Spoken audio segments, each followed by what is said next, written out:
Hans.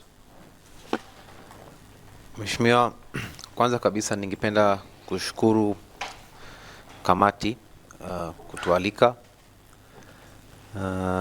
na pia vile vile ningependa kupongeza serikali yetu kwamba wametambua kwamba sekta binafsi ina umuhimu yake kwenye driving factor ya nchi. Maana tusipo recognize hilo itakuwa kidogo changamoto. Lakini kwa sababu serikali yetu imeshaamua na wamesha recognize kwamba private sector is the driving force, inamaanisha tayari wale watu waliogopa kuinvest kidogo walikuwa tayari wanashaka na investment yao, wakikuta kwamba serikali inatambua hiyo sekta, basi kidogo wanapata ile hofu inawatoka. Kwa hiyo nawashukuru sana kwa hilo. Tunazungumza kuhusu vision 2025-2050. Ni very interesting kwamba mheshimiwa umecompare from 2000 to 2025 which is last 25 years, na pia ukasema kwamba ile growth ni ambitious. Lakini kidogo mimi na wazo tofauti. Kwa heshima Ciao. na utanisamee kidogo. Mimi nafikiri lakini I think the growth will be more than what we can compare last 25 years. Yeah. I feel itaenda even double than that. Kwa sababu What is your guess? I would Or guess your wish? I would guess doubling that figure what is written there. Yeah, 700. Easily. Yeah. Easily. The reason why, I'll tell you. Today what AI inafanya, artificial intelligence, you will be shocked. Leo digitalization, leo tukiangalia mabenki, unakuta watu wako kijijini, they can do biashara, export market, importation on the click of the phone. 25 years ago ilikuwa haipo Kabisa. na sisi kwenye hii document yetu, maybe mimi nimepata I get few little time to explore it, lakini hile kitengo kidogo sijaona imeexploriwa sana, kwamba sisi kama Watanzania, how are we taking advantage ya hiyo artificial intelligence? Emerging technologies, yeah. Emerging technology. Maana if we will compare last 25, it's like my father and my grandfather. My grandfather came from India 1954. If I see his growth to my father, maybe it is 1:5. And the growth of my grandfather to my father, maybe it is 5:15. Like in the growth from my father to me, it is 15:100. And that's not because maybe I'm more smarter or whatever, lakini opportunity is available. Tunaenda sasa kwenye education. Tungoja kama hujahama hapo. Unajua initially we wanted to create a 1 trillion economy vision. 1 trillion dollar. Lakini tukaogopa. Kwa hiyo unanipa hiyo kitu, we might go back to the drawing board. Please explore it. I was in Dubai. I'm a YPR. I was in Dubai kama 1 month ago. Kwa bahati nzuri nilikuwa nimekaa na head of UAE anaye head AI yao. Head of UAE kabisa. I spent 3 hours with him. The things they are thinking, it's out of the blue. Yeah. But obviously that's Dubai. Also. But sisi kama Tanzania, we will have to have someone heading that particular division. There is a book wanakiita A Digital Nation. There you go. Hiyo kitabu chao Digital Nation. Yaani ukisoma kile wanapoelekea ni kitu. So now the worst thing is kwamba sisi tuna ardhi, lakini hatujui kuitumia. Tunasubiri mtu wa nje aje awekeze, alafu atatuajiri. Lakini kidogo tukiona tofauti hapa, sisi vijana wetu kwa nini wanashindwa? Huku Dubai wanachofanya, I take Dubai as an example. For me, I talk to my team in the office, I always give the example of Dubai.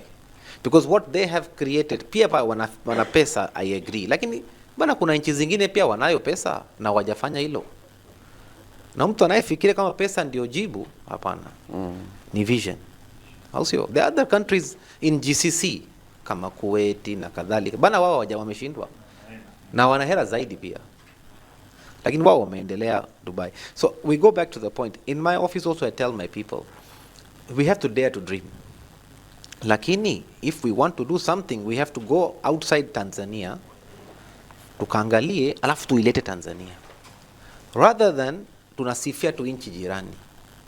Sisi kama Tanzania we really have to work on how we can bring talent into the country. Sisi vijana wetu wengi sana wanatoka nje ya nchi na wakitoka hawarudi. A lot of my friends in my classrooms in Constantine, Arusha, we were like 20 people, maybe only 2 came back. Wengine wamebaki kule kule wanabaki.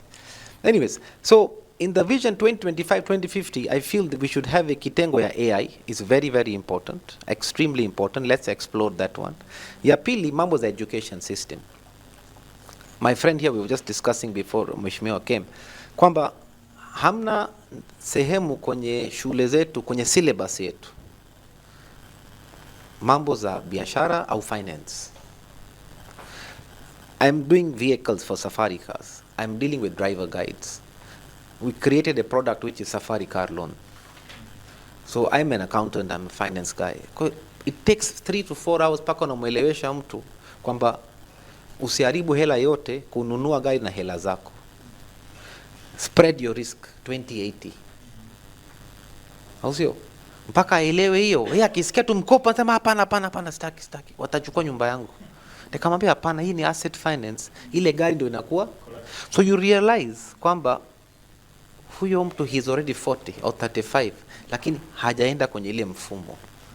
While ukikuta when I was in Birmingham University as an international student, nilikuwa sina historia na hiyo nchi, sina historia na ile shule, sina historia na ile benki. Nimefika benki pale, nimefungua account, niliweka paundi 2,000 opening a student account. Wamenipa credit card ya paundi 1,000 bila kunifahamu, na nikamwambia sitaki kukopa. Akasema hapana, tunakupa tu, tunataka tujenge credit history yako. We don't have credit scoring in this country in a proper manner. That must go in our vision also. How do we teach our people at a young age, hata kama na miaka 12 akafanye kazi, hata kama ni restaurant, hata asikatwe kodi kwa sababu is under 18, lakini anapewa at least 2 hours or 4 hours a week akafanye kazi. Akijua in the mental age of 13, 14 years old, anaenda kufanya kazi kwenye restaurant kama Ulaya, Amerika, hata for 1 or 2 hours, anajua kuelewa kama lazima ufanye kazi na pia atakatwa kodi. If we say you are going to be 30 years old, ndio unafundishwa mambo za kodi, hata kuelewa. Lakini at a young age of 13, 14 years old, kwenye system ya mfumo ya finance, kwenye finance wanakuwaelewesha mambo za profit, loss na tax. At a young generation, if we are doing 25 years vision, that means these people here, these children of ours, they are probably now in year 3, year 4, year 5, maybe year 6. How ndio watu ndio watakuwa wanaendesha nchi yetu? So in our education system, again my brother said, we are just copy pasting colonial times. Wenzetu wameshabadilika, sisi tunaendelea ku replica their errors without mentioning any country. So we didn't have to go back to our education system, because if you will plant a apple tree, how you are expecting pears to grow? The same brain we are using to make mistakes, the same brain cannot be used to have solutions. You first change the thinking, then we talk solutions. So Mheshimiwa, I remember in Arusha you had come and you mentioned the history of Tanzania, and it was so tap, and it is the truth. But the question comes, if this document is really the truth, then we have to face the truth, and then our system can change as a vision. Then we come back to the agriculture. Tuna compare ourselves with Rwanda, example. Rwanda, they have parks, they have farms, very strong small farms, but if you see the export done from that farm, dollar-wise, you will be shocked. The irrigation system, small, but the value is high. Example, they are the largest right now in maize. What is maize? Is ile mambo za kuitisha watu kufanya mavikao, convention center na kadhalika. Am I right or wrong? Rwanda is the largest. Yet they are the smallest country. Juzi nimekuta paka mimi karibu nianguke chini. Nimekuta wana Formula 1 wanataka kufungua pale.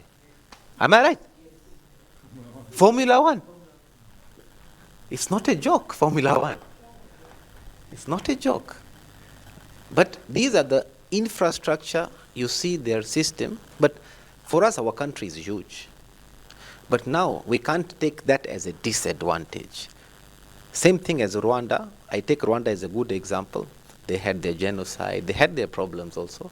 But they took their problem and convert them into opportunity. We have a huge land, we have a huge population. If we sit down all of us and say, okay, let's take this one as an advantage, we can do it. But if we take it as a disadvantage, nchi ni kubwa, ni ngumu, the more the people, let's have more people working. Let's have more people paying tax. Let us spread our tax base. I give you a small example. Mtu ana mshahara $500,000. Almost half of it imeshakatwa. Today, what is $500,000, mheshimiwa? $200. If we increase the tax base, huyo mtu kama tukimruhusu asikatwe mpaka $600,000 au $700,000. Because ukiangalia nyuma, the same tax system 15 years ago, the value of $200,000 was $200,000. Leo value $200,000 ni nini? Au $500,000 ni nini? Lakini percentage ya kukata kodi ni ile ile. Ina maana wewe mwenyewe umelimit spending power ya mwananchi wako, alafu tunasema tunataka GDP pande. Up to today ni watu wachache sana wanaenda supermarket kununua maziwa.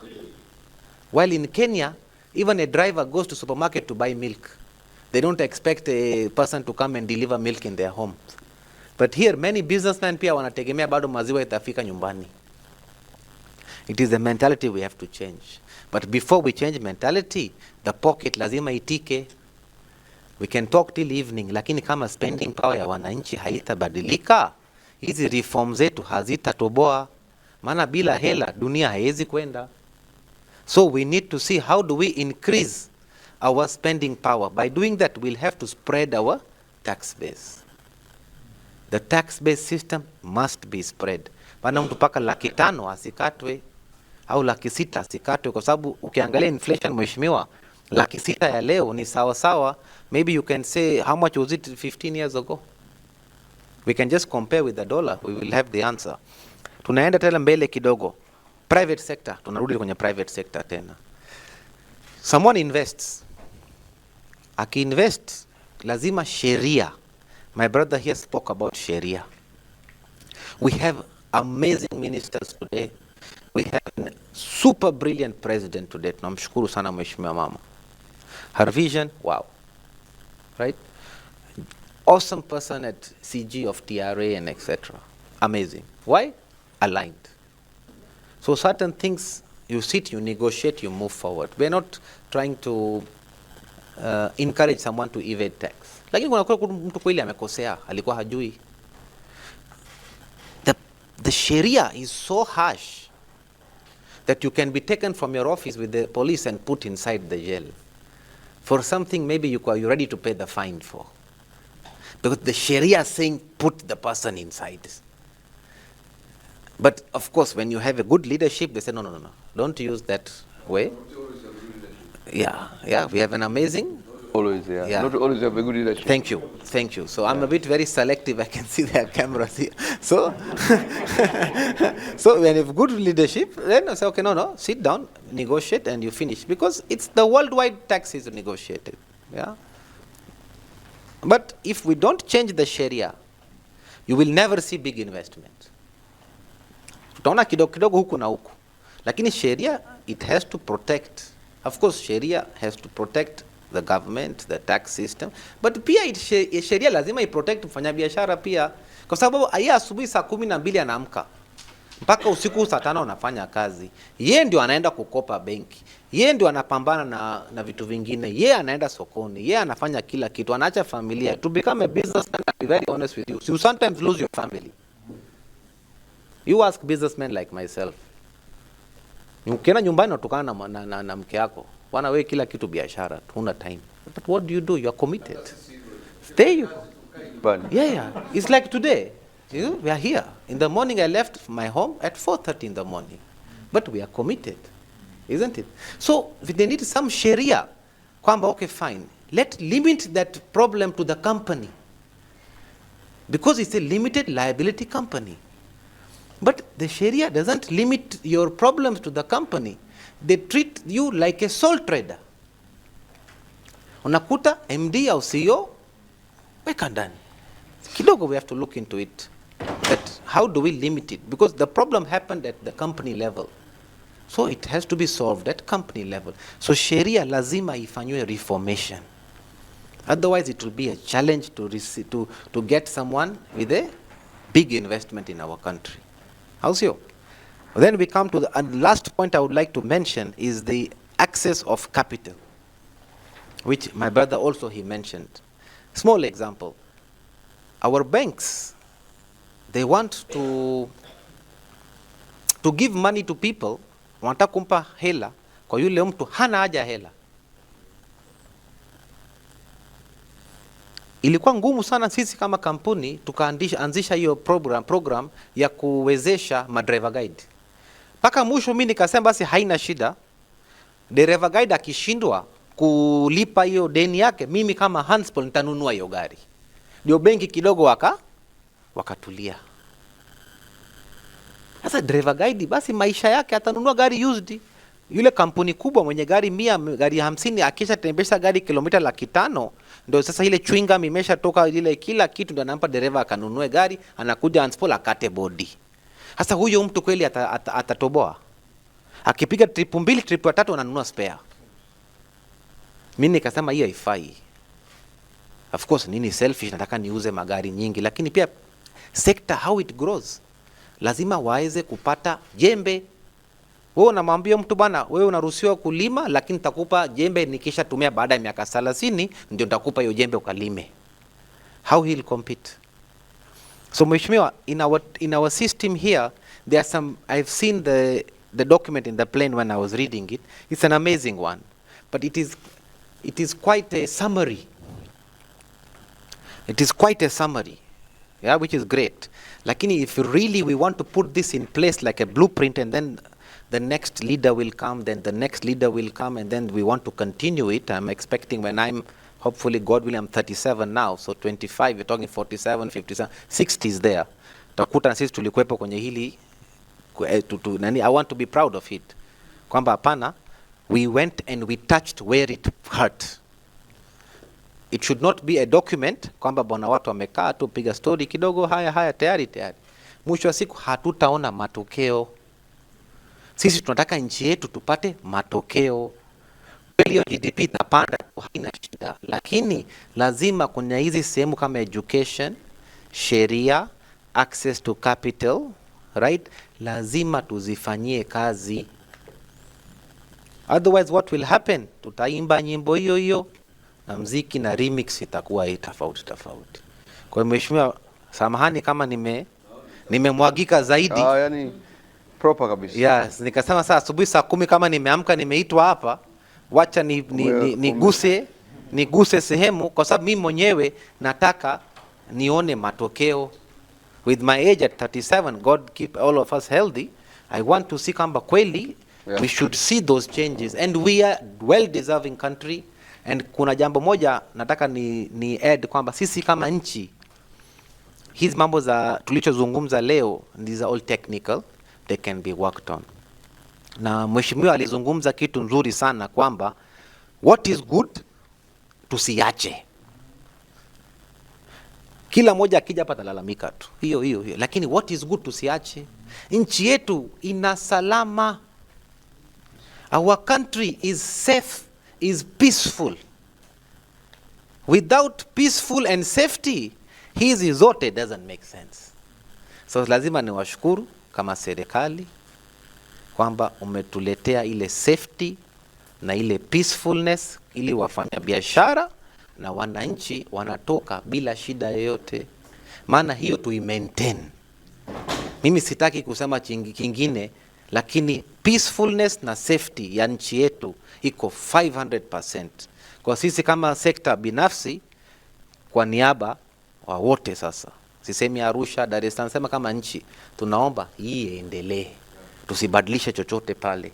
Maana tukiona nchi jirani kila siku wana mambo, wana protest Jumanne, mara Jumaa Alhamisi, mara hii. Tusi mention the country, lakini you know it. Sisi kama in our country we don't have that nonsense. Kwa hiyo hii tunaomba tu iendelee vizuri. Hizo vitu vingine tutaendelea kuimprove, nchi ni ya kwetu. Sawa, lakini lazima tuzungumzie ili tupate matokeo. Mheshimiwa, mimi nakushukuru sana kwa nafasi ya kuzungumza. Thank you very much. Asante. Thank you very much. Sufyan. Yeah. Kwanza nami nichukue nafasi hii kushukuru ofisi